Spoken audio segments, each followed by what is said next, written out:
Bienvenidos a Convergencia Global con Otto Chinchilla, un espacio de conversatorios para compartir, intercambiar y difundir la gestión del conocimiento científico, tecnológico, cultural y educativo para una actualización y formación profesional continua y continuada.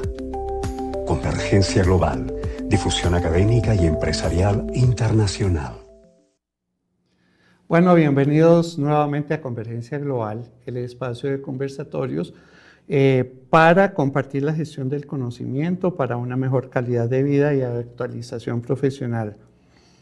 Hoy vamos a hablar de un tema que nos interesa a todos como país, y es que cuando uno hace estudios, ya bien sea en la universidad, pero en este caso nos vamos a referir específicamente a la formación técnica profesional, es necesario contar con estándares que puedan nivelar el nivel de cualificación de las personas, de manera que todas las instituciones tengan un estándar reconocido tanto por la parte educativa como por la parte empresarial, empleadora.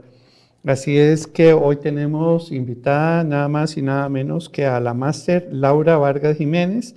Ella es también licenciada en Tecnología de Alimentos, máster en Sistemas de Gestión de Inocuidad y en Dirección y Gestión de Proyectos, coordinadora general del Marco Nacional de Cualificaciones de la Educación y Formación Técnica Profesional de Costa Rica.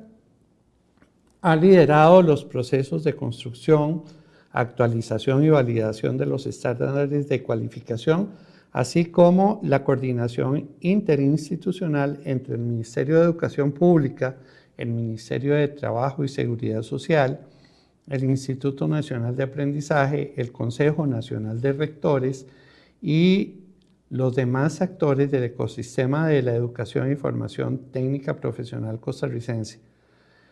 Su gestión se ha orientado a fortalecer la pertinencia de la oferta educativa técnica nacional, promoviendo la articulación entre el sistema educativo formal y no formal, y facilitando que los programas de formación técnica respondan tanto a las necesidades del sector productivo como de las trayectorias educativas de la población costarricense. Bueno, de verdad que un gran honor. Bienvenida, doña Laura, para Convergencia Global. Tener hoy en pantalla a mi gran actriz de manipulación de alimentos es un acontecimiento de recuerdos muy bonitos.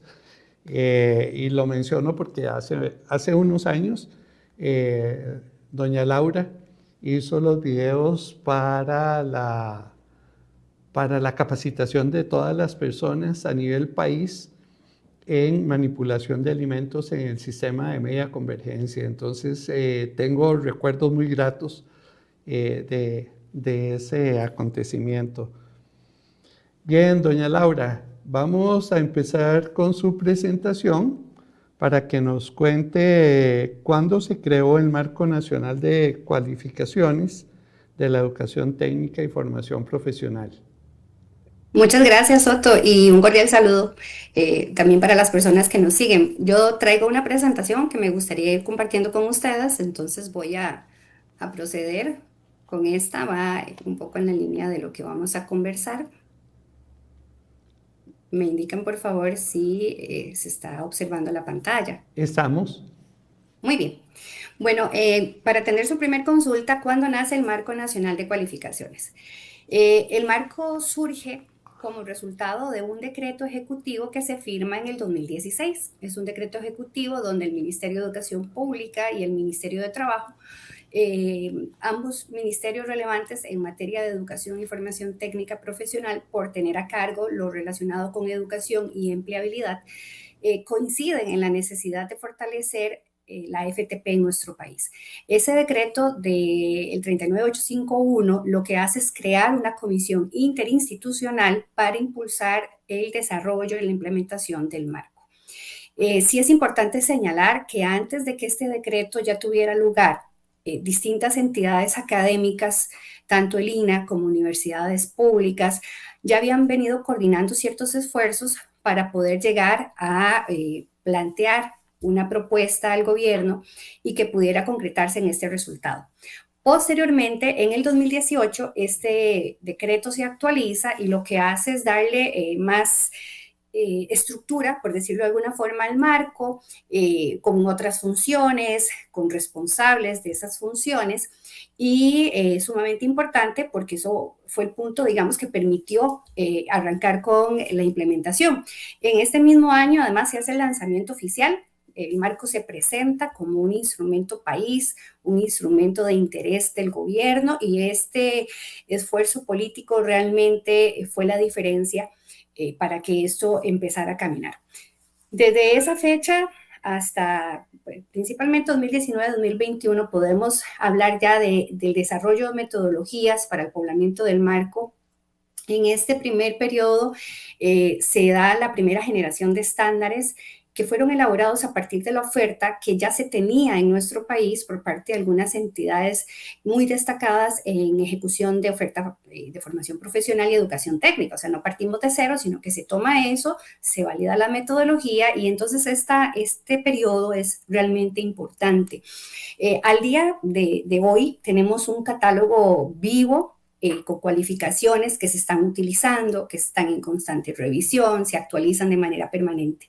Entonces, sí es muy importante entender este antecedente, ¿verdad?, de cómo surge.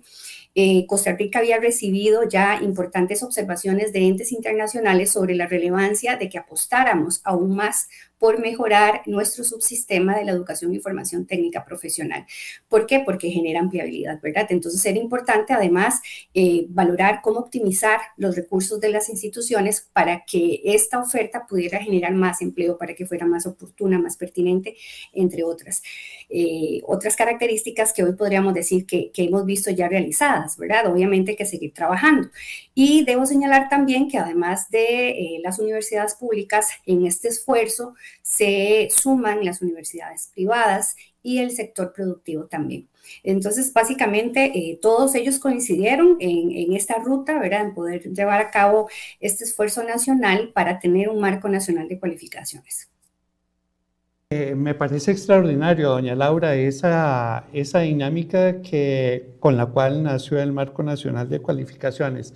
Pero me gustaría, doña Laura, si es posible, señalar qué ventajas tiene el país al contar con el Marco Nacional de Cualificaciones, y tal vez explicarle un poquito más al público qué es en sí el Marco Nacional de Cualificaciones, porque técnicamente lo entendemos, pero para un estudiante que quiere ingresar al sistema de formación profesional y le hablan de Marco Nacional de Cualificaciones, de pronto piensa que es que tiene que ir a otra institución. Entonces, tal vez aclarar un poquito ahí usted que es tan bondadosa con sus explicaciones. Sí, me gustó. Bueno, el marco es un instrumento. El marco no es una entidad, no es una organización, es un instrumento por el que el país apuesta con la intención de poder normar los niveles de técnicos que el país va a tener. Entonces, se crea esta estructura, tenemos 5 niveles de técnicos donde se hace una fusión de los niveles técnicos que corresponden con la formación profesional y la educación técnica más la educación técnica superior. En estos 5 niveles, para explicarlo tal vez de una manera más sencilla, los primeros 3 niveles, que son los de formación profesional, son, por ejemplo, en los que participa el INA a través de sus programas, las entidades privadas, las academias privadas, institutos, escuelas. También se suman las universidades públicas y privadas que tienen una oferta importante dada la alta demanda que existe por este tipo de carreras técnicas. Eso es formación profesional. Y sí debo señalar de que esta parte del subsistema no tiene un ente rector, se caracteriza por ser una educación no formal. Entonces, el marco viene a darle cierta formalidad, más de la que ya, digamos, tiene, porque aunque sea no formal, el INAH, por ejemplo, ha hecho esfuerzos extraordinarios con todo su sistema de calidad, como un ente que lidera lo que es la formación profesional, que organiza, que estructura, con sus procesos de acreditación, que le dan muchísimo valor a este subsistema, ¿verdad? Sin embargo, esa es una de las características. ¿Por qué? Porque no solamente el INAH participa de estos procesos, sino que también lo hacen otras entidades que no tienen una regla que seguir, ¿verdad? Entonces, por eso el marco viene a ser como esa orientación. Lo que es educación técnica, pues prácticamente ahí encontramos a un Ministerio de Educación Pública, ¿verdad? Entonces tenemos una vinculación de lo que es formación profesional con los programas educativos que imparte el MEP, por ejemplo, en colegios técnicos, y tenemos un nivel 5 que es el pregrado universitario. Es el último escalón de nuestro marco, pero es la base para el marco de carreras de educación superior. Ese es como el puente entre esto para aquellas personas que quieren continuar estudiando. Entonces, el marco es eso, es una estructura, tiene niveles, cada nivel tiene un descriptor que nos permite entender con claridad cuáles son las capacidades que puede llegar a desarrollar un técnico 1, 2, 3, 4 y así sucesivamente. Entonces, por eso es importante el marco. ¿Y qué ganamos con el marco? Bueno, yo siempre lo digo, ¿verdad? Más que una tendencia mundial que no es nueva, sino que ya tiene muchísimos años. Hay países europeos, asiáticos que tienen marcos de cualificaciones desde hace muchísimo tiempo y en la región pues es un tema relativamente nuevo. ¿Qué ganamos? Además de poder estar al nivel de otros países también. Bueno, un lenguaje común. Esto es muy importante y también apoya un poco la explicación que daba anteriormente de qué es el marco. El marco nos trae una estructura, nos trae referentes, es estandarizar, es homologar, es entender todos con un mismo lenguaje qué es lo que estamos diciendo cuando se titula una persona. Entonces, tanto el ámbito educativo como el de empleo van a entender lo mismo, porque todo está referenciado a un mismo descriptor, a un mismo nivel de cualificación. Entonces hablamos de un lenguaje común, es decir, nos podemos entender más fácil, ¿verdad? Nos da pertinencia porque todos los programas que las entidades académicas van a hacer a partir de los estándares, esos estándares son hechos con el apoyo de los sectores productivos. Desde los sectores productivos entendemos la demanda, cuáles son esas necesidades y a partir de ahí se establecen las competencias que la persona debe desarrollar para desempeñarse en las ocupaciones que se requieren en el contexto laboral. Y eso lo hacemos, repito, con el sector productivo. Entonces, el estándar como tal es una base para un programa que es pertinente con una necesidad del sector. También nos da movilidad. Esto es un aspecto sumamente importante para el que nacen los marcos, porque hay muchísimas experiencias, ¿verdad?, de personas que, por ejemplo, han empezado a cursar en un nivel y de repente quieren escalar a otro y tienen que llegar y repetir una buena parte de todo lo que ya han estudiado, porque no hay forma de comparar y saber exactamente qué es lo que ya la persona tiene. Pues el marco, a través de sus descriptores y a través de los estándares, nos permite que una persona avance en los niveles de cualificación sin tener que repetir lo que anteriormente ya adquirió. Y nos da confianza en nuestro subsistema de la FTP porque es un proceso transparente, es un proceso participativo, está abierto para que entidades académicas, para que personas de los sectores productivos, entes rectores y demás participen. Y nos da confianza porque podríamos decir que un programa que se hizo a partir de un estándar del marco se entiende igual en cualquier parte del país, independientemente de la región donde la persona se esté formando. Ese título va a significar lo mismo y va a permitirle a la persona desarrollar las mismas competencias. Entonces, esto como un resumen, porque tenemos otras ventajas también de poder tener un marco, ¿verdad? Pero yo los resumiría en estos 4 aspectos que vemos ahí en pantalla. Muy bien, doña Laura. Muy importante, digamos, tener ese estándar, porque así, digamos, los sectores productivos cuando contratan talento humano, saben cuáles son los conocimientos, las competencias y las habilidades que esa persona va a tener, incluyendo Correcto. también hasta habilidades blandas, que en ese momento Así es muy es. importante en el sector productivo. Eh, ¿Cuál ha sido la ruta, doña Laura, para lograr estos objetivos de conformar una oferta validada por el Marco Nacional de Cualificaciones? Y lo pregunto porque me imagino que, digamos, las instituciones, las academias y todo, al decirles que hay un marco de cualificaciones, de pronto, al enfrentar ese nuevo reto, puede que se hayan presentado o que se presente alguna resistencia a ese cambio. ¿Se ha dado o cuál ha sido la experiencia?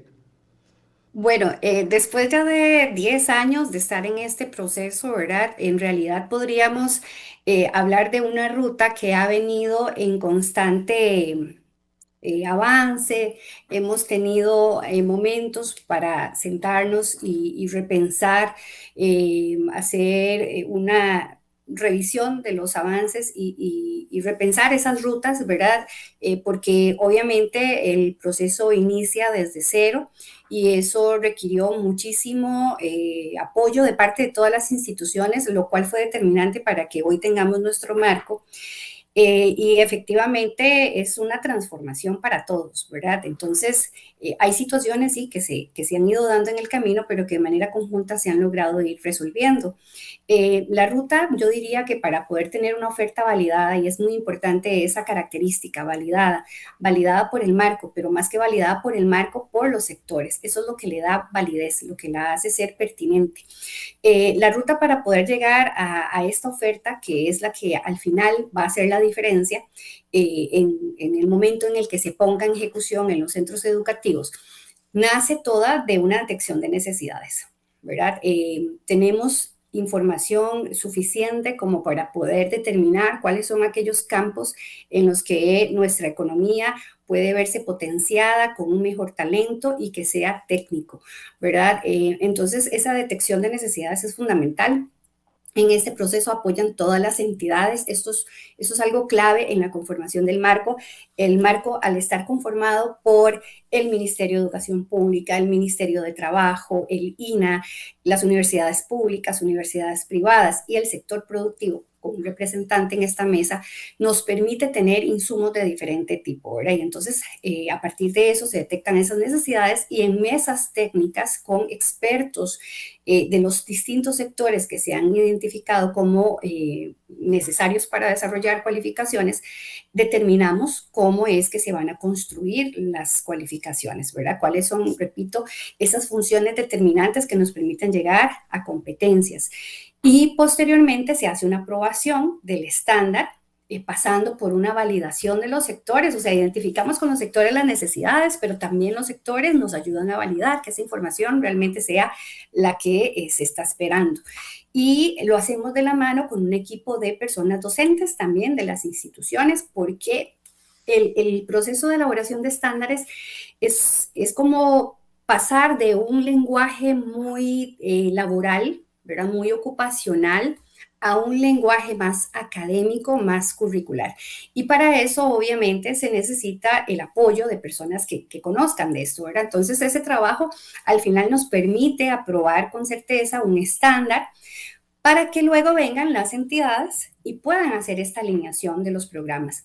Esto ya sería esa oferta validada. O sea, la entidad que usa los estándares puede tener la tranquilidad de que el proceso ha sido este que les estoy comentando, ¿verdad?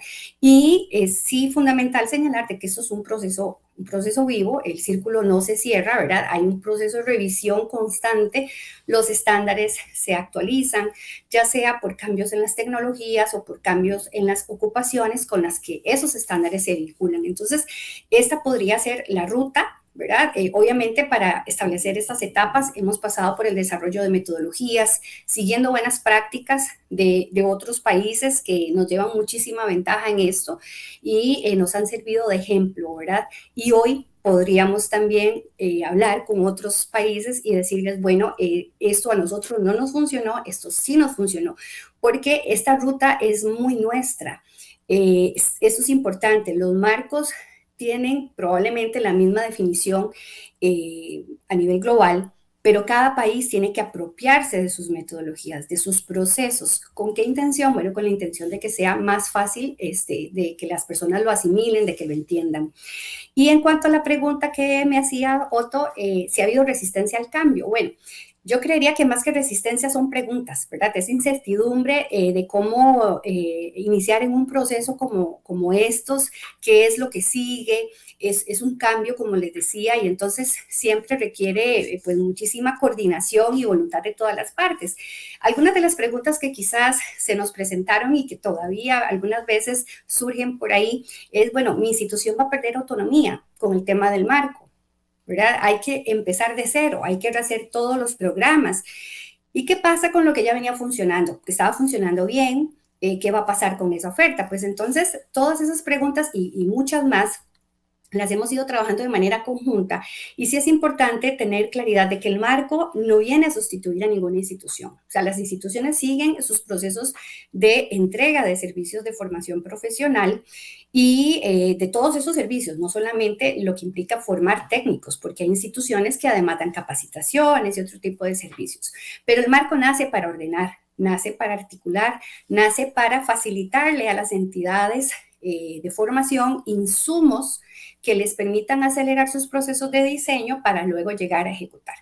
En la mayoría de los casos, lo que se hace es que se alinea lo que existe. Es lo más adecuado, ¿verdad? Así iniciamos nosotros. Yo les comentaba de que se tomó la oferta que existía y esa oferta fue la que se analizó para tratar de usarla en el planteamiento de las nuevas cualificaciones y eso también se puede hacer con las entidades. Se hace un contraste de lo que ya existe con lo que se espera y de ahí surgen los ajustes curriculares.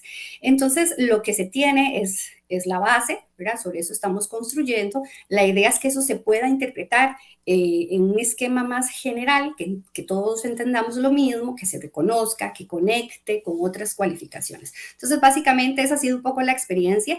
Todavía nos encontramos en estos procesos de socialización.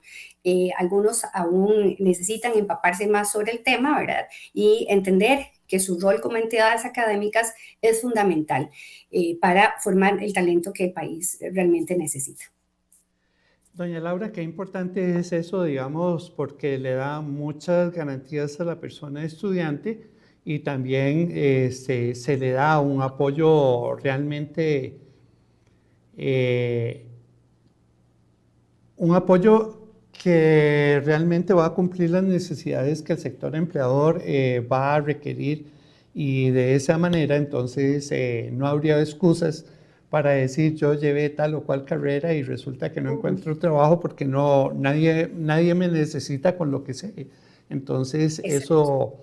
eso quizás en el pasado sucedió, pero ya con una normativa como esta, donde ha habido mesas de trabajo y todo el mundo está de acuerdo en cuáles son los perfiles requeridos, eso hace que la persona tenga mayores posibilidades de empleabilidad y de poder incorporarse rápidamente también a otra etapa, a otro nivel a donde pueda continuar su mejora. Doña Laura, ¿se ha hecho investigación sobre las mejoras en los programas y ofertas de educación y formación técnica profesional? Digamos, ahora, perdón, a usted antito lo mencionó, ¿verdad? De que Uh todo -huh. se basa en la información que ustedes tienen. Pero una vez de que ya los programas entran dentro del marco y en la etapa de validación, ustedes tienen un margen de investigación para ver cuáles programas habría que aguantarían oportunidades de mejora, es lo que quiero decir. Claro, sí, en realidad, vamos a ver, los procesos de actualización, pensando siempre en lo que la persona estudiante puede ganar, ¿verdad? A partir de sus procesos en una entidad académica, que es un certificado que el empleador reconozca, que entienda lo que dice, que sus aprendizajes han sido validados por el ente empleador y no solamente por la entidad académica, ¿verdad? Que las rutas son claras para poder seguir estudiando, que se puede movilizar entre instituciones, regiones y sectores. Este perfil de salida que buscamos en los programas ya no solo lo define la institución educativa, sino que también lo define el sector, desde el planteamiento de la cualificación y en los procesos de realimentación. Entonces, cuando un programa lo diseña una entidad académica y lo pone en marcha, ese programa, ¿verdad? Al estar alineado con el estándar, pues ese es su referente. Esos procesos de ejecución nos permiten a nosotros tener experiencias sobre la realidad de ya llegar a un salón de clases, a un taller, a impartir una oferta de algo que se propuso en un estándar. Entonces, ese proceso de realimentación que nos dan las entidades académicas que son parte del marco es fundamental. Eso es uno de los elementos que podríamos considerar como parte de la mejora continua, ¿verdad? No es una evaluación como tal, pero son procesos permanentes que se desarrollan y eso se considera en el momento oportuno en el que se actualizan los estándares. Un estándar se actualiza más o menos cada 5 años. Digo más o menos porque en algunos casos puede que ocurra en menos tiempo una situación, un detonante que nos diga ese estándar hay que cambiarlo. Incluso puede ser el resultado de la ejecución de un programa. Ese estándar, por tanto, se actualiza y repercute de manera directa en los programas. El estándar al estar validado, obviamente también, ¿verdad? Nos permite asegurar que el cambio que se está haciendo es pertinente y es un cambio sustantivo. Y eso las entidades académicas pues lo deben adaptar.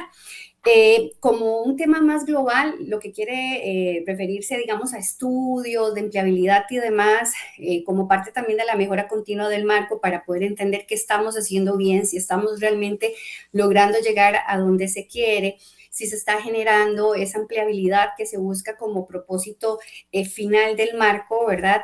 No se ha hecho todavía ningún estudio, pero sí se está trabajando en uno, más que todo de percepción. Y aquí es importante señalar que para poder hacer investigaciones se necesitan datos, ¿verdad? Y entonces, en ese sentido, el marco, a pesar de que tiene estos 10 años de estar funcionando, hay algunos sectores que todavía no se han logrado alcanzar. Hay algunos elementos que todavía no se han logrado desarrollar y que los sectores no se han logrado apropiar todavía. Entonces, necesitamos, además de generar esos datos, poder tener toda una infraestructura tecnológica para el respaldo de esta información y poder entonces hacer esos estudios de impacto, repito, de empleabilidad para poder tener entonces ya una reforma, por decirlo de alguna manera, basada en esas evidencias. Pero de momento, las oportunidades se van presentando al día a día, ¿verdad? Se hacen análisis también de los procesos para poder ir mejorando y que al final, repito, la persona estudiante pues pueda ver todas estas ganancias concretadas en un programa actualizado y oportuno. Doña Laura, viendo, digamos, toda esa dinámica que lleva el mundo de la empleabilidad en este momento, me llamó un poco la atención, digamos, las actualizaciones de programas a 5 años. De acuerdo a los estándares globales, hoy, digamos, con la inteligencia artificial y con nuevas tecnologías que están avanzando, una duda que podría surgir es si yo estoy haciendo un programa o si yo soy docente de un programa, eventualmente podría tener libertad de cátedra en ampliar aspectos, digamos, en los objetivos del programa y ampliar un poquito más hacia esa tendencia de cambios tecnológicos. Sí, esa pregunta es fundamental porque, vamos a ver, hay una diferencia importante entre lo que es el programa como tal, la planificación de las clases y el estándar que está, por decirlo así, al inicio de ese proceso. El estándar plantea competencias específicas que las personas deben llegar a desarrollar y demostrar y resultados de aprendizaje, que es eso, ¿verdad? Es un producto de un proceso formativo donde la persona va adquiriendo conocimientos, va desarrollando capacidades, va desarrollando habilidades socioafectivas o interpersonales para la vida, ¿verdad? Se le llaman de muchas formas y eso se hace desde un planteamiento más genérico, con la intención de que sea más sostenible en el tiempo, que sea más duradero y no se vea tan impactado por esos cambios acelerados que estamos viviendo. Entonces, el estándar realmente va a sufrir cambios cuando las ocupaciones sufren cambios desde sus funciones, pero no necesariamente digamos que sean cambios porque hay un apoyo tecnológico, ¿verdad? Como la IA, por ejemplo, sino porque hay una transformación total de la ocupación. Esto quiere decir que el programa se diseña a la luz del estándar, pero tiene que dar esa flexibilidad para esa libertad que usted menciona, ¿verdad? El docente en el salón de clases debe estar siempre atento a hacer actualizaciones en cuanto a la tecnología que está vigente, en las necesidades de su población estudiante. Entonces, el estándar es un mínimo, es una referencia para que el programa pueda atender lo que el sector nos está diciendo, pero las entidades académicas tienen libertades, ¿verdad? Para poder hacer adaptaciones que consideren pertinentes en el momento. Ya si esa transformación que se requiere es muy amplia, pues entonces vamos a lo que hablábamos anteriormente, a un proceso de realimentación donde ya tenemos indicadores que nos dicen, bueno, el estándar requiere cambios porque después de este tiempo nos damos cuenta de que las ocupaciones son otras, están cambiando, ¿verdad? Incluso las mismas formas de aprender de las personas, que eso ya es un tema más de mediación en los salones de clases. Sí, eso es muy importante, digamos, porque muchas veces la persona docente dice, bueno, ¿qué pasa con esto? ¿Puedo hacer un cambio? ¿Puedo ampliar un poquito el Claro. contenido de estos objetivos y todo eso? Porque también es algo que el mercado está requiriendo. Doña Laura, actualmente, y hablando precisamente de esta transformación que estamos viviendo tan vertiginosa en el sentido de que se va requiriendo nuevos conocimientos y competencias. En muchos países ya se habla de microcredenciales para la actualización permanente, ya bien sea de los docentes, pero también de los estudiantes. Pero se abre otra posibilidad, y yo recuerdo que cuando trabajé en el INA la teníamos abierta también, que era de actualización profesional y asesoría. O sea, el marco ha contemplado en algún momento poder abrir esa posibilidad de microcredenciales, o sea que en el pasado, o no sé si todavía se llama así, le llamamos certificación, pero ahora se le llama microcredenciales porque a la vez eso va a un sistema, por decir así, de archivo, donde la empresa puede confirmar por un código de barras o por un código Q que el aporte de mejora continua de la persona trabajadora lo está habilitando en otras competencias. ¿Ustedes han pensado en la posibilidad de implementar esto? Eh, Vamos a ver, permítame un momento. Claro, yo tenía el tema acá porque es siempre un tema de debate y de interés, ¿verdad? ¿Por qué las microcredenciales deberían considerarse en el marco? Bueno, primero hay que entender esa microcredencial, ¿verdad? ¿Qué es? Es una certificación, como usted lo decía, Otto, corta y verificable, ¿verdad? Tiene que cumplir esas dos características, tiene que ser concreta y tiene que ser verificable de un resultado de aprendizaje, de una competencia que puede acumularse con mira siempre hacia una cualificación completa. Y esto es lo importante, porque ahora las formas de aprender son muy diversas. No solamente tenemos que tener como un público meta aquellas personas que pueden incursionar en un sistema formal de educación, sino aquellas que, como usted también lo señala, ¿verdad? Ya quizás son personas profesionales que requieren actualizaciones y personas que tal vez no pudieron entrar a una ruta de estudio formal y necesitan mantenerse en constante aprendizaje. Entonces, ¿cómo poder demostrarle a otros lo que yo sé? Pero eso que sé me sirve para la empleabilidad. No es solo es un conocimiento, sino también es algo que puedo aplicar en el mundo del trabajo. Las microcredenciales no sustituyen a una cualificación completa, ¿verdad? Porque la cualificación viene a ser esa pieza básica nos da un referente. El estándar podríamos verlo como si se descompusiera en diferentes partes. Esas partes, eso sí, tienen que ser reconocidas por los sectores productivos. Entonces, sí lo hemos analizado y lo que visualizamos es que se requiere un apoyo importante del sector productivo para llegar y decir cuáles son esas microcredenciales que se requieren y que puedan vincularse con el estándar, de tal forma que la persona diga, bueno, ya yo tengo esta microcredencial y pertenece a este estándar. Eventualmente podría bajo otros mecanismos, ya sea con programas cortos, con pruebas de certificación, etcétera, continuar el proceso y llegar a completar una cualificación. La actualización tiene que ser algo continuo, ¿verdad? Y no siempre una persona puede regresar a un programa, digamos, una vez que ya salió del sistema educativo, volver a regresar. ¿Por qué? Porque puede que ya esté trabajando, ¿verdad? O necesita algo muy rápido. Entonces, las microcredenciales tienen muchísimo valor, pero el valor radica en el reconocimiento del sector laboral, ¿verdad? Y sí están en constante cambio. Entonces, una microcredencial pues va a tener una vigencia, ¿verdad? De un tiempo determinado en función de qué tan acelerados sean los cambios. ¿Cómo podríamos implementarlo? Bueno, tendríamos para empezar que definir una unidad mínima, ¿verdad? Eso es identificar dentro de cada estándar qué bloque es certificable por separado, establecer reglas de acumulación, es decir, cuántas unidades, en qué combinación, ¿verdad? Van a equivaler a una cualificación completa, eh, cómo construir una microcredencial desde diferentes elementos de un estándar. Hay que hablar, y es muy importante por el tema del reconocimiento y el valor productivo, del aseguramiento de la calidad. ¿Quién va a evaluar? ¿Con qué evidencias? ¿Bajo qué criterios comunes? ¿Verdad? Porque esa microcredencial va a tener un significado para todos.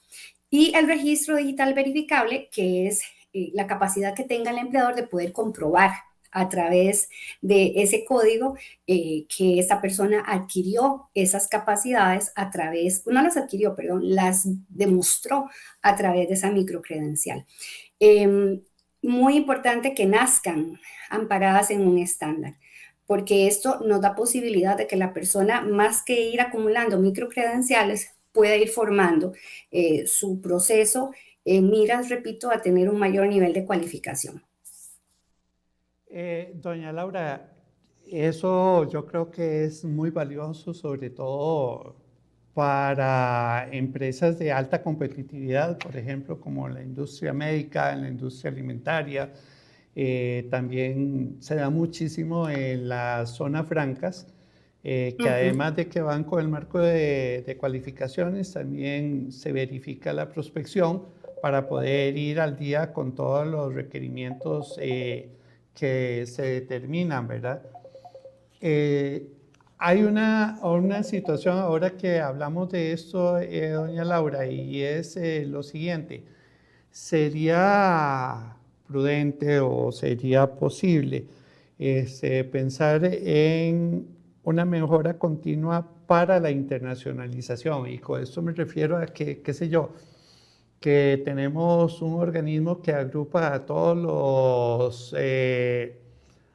los institutos de formación profesional de la región Centroamérica-Caribe, y entonces en determinado momento, qué sé yo, hay una oportunidad de formar un clúster a Uh -huh. nivel centroamericano, y podemos decir, bueno, podemos atender esa demanda todos los países en conjunto, Claro. porque en un nivel de internacionalización tenemos un reconocimiento por organizaciones, por organismos, por empleadores, de manera que estamos en capacidad de competir a nivel regional con un cliente grande a donde un solo país no podría competir.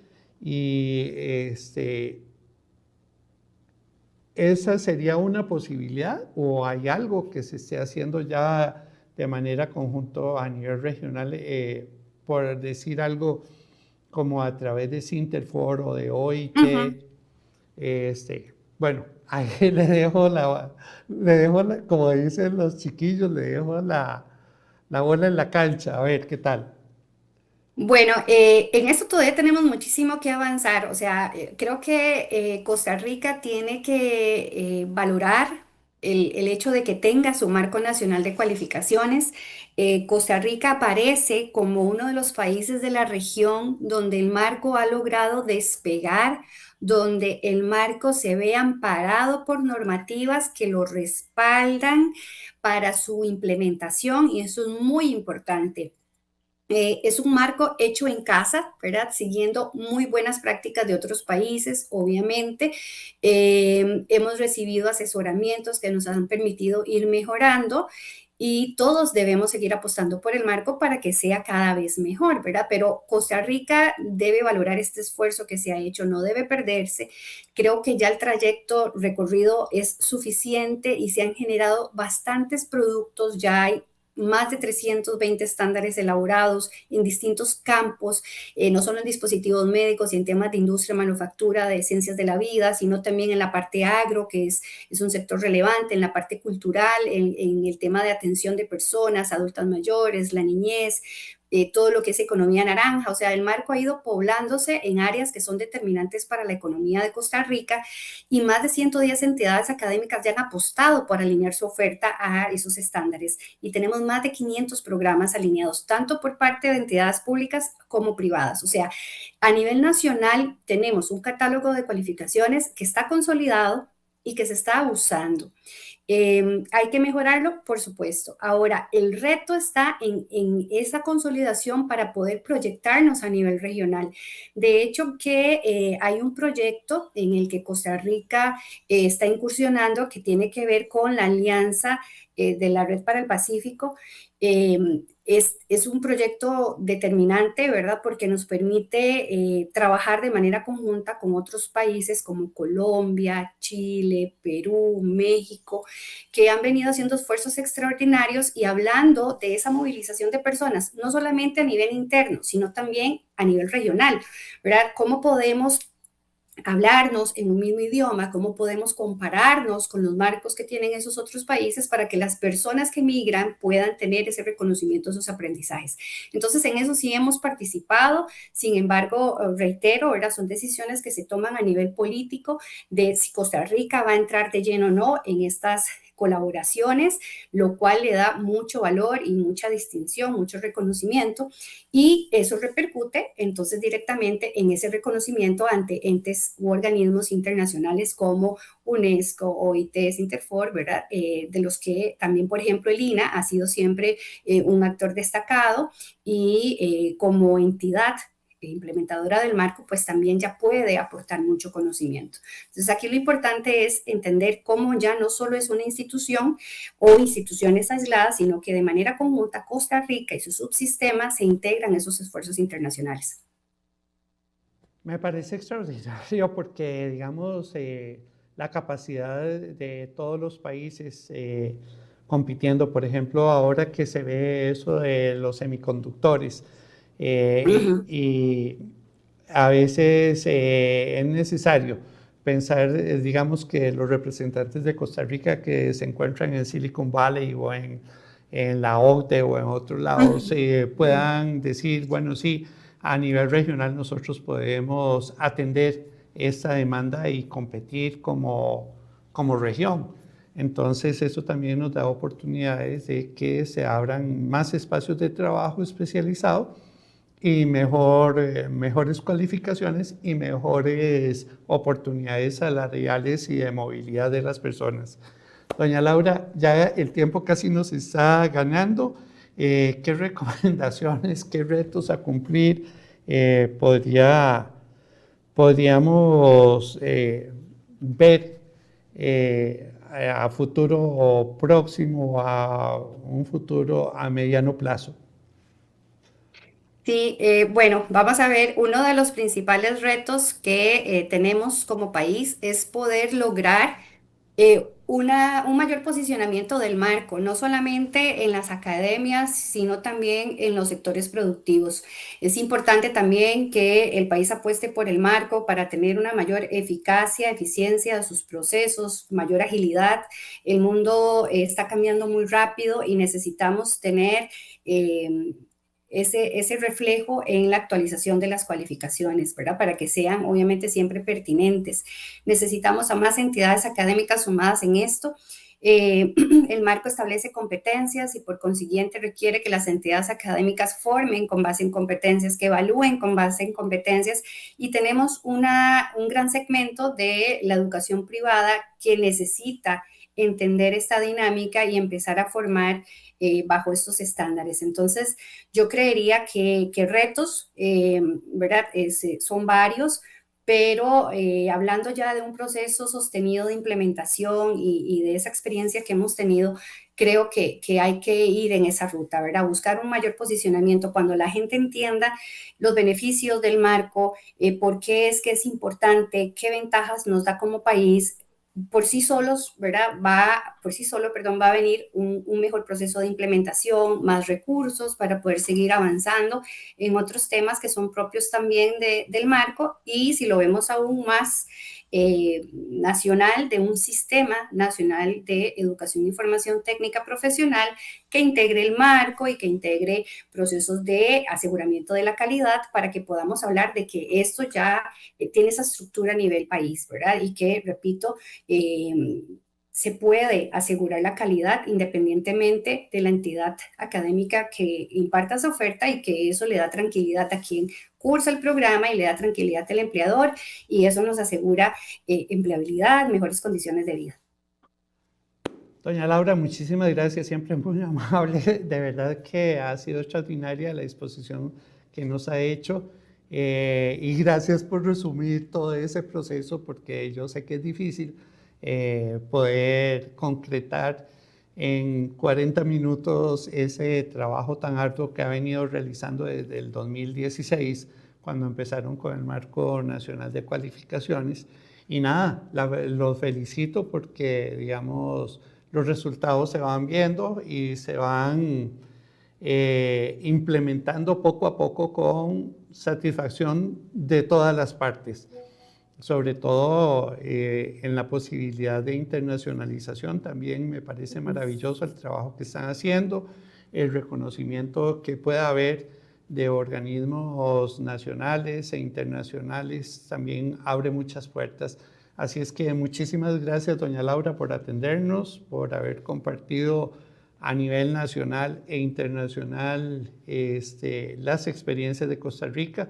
Eso también puede crear, a partir de este humilde espacio, alianzas estratégicas con gente que esté haciendo lo mismo y que puedan intercambiar conocimientos para una mejora continua de todos. Así es. Muchísimas gracias por el espacio y esperemos que así sea, que podamos extendernos todavía más. Muchas gracias. Bueno, nos estaremos viendo en adelante, y a toda nuestra audiencia muchísimas gracias. Nos vemos dentro de 8 días con un nuevo Convergencia Global. Les tenemos muy buenas noticias para el próximo programa, entonces no se lo pierdan. Y quiero recordarles que este programa se transmite por Radio Costa Rica y sus plataformas, se transmite también en redes sociales, y para quienes no tienen la oportunidad de verlo en Radio Costa Rica los viernes a las 10 de la mañana o en Convergencia Global, existe la posibilidad de que en el canal Regiones de la UETAR Norte también a las 9 de la noche lo puedan ver.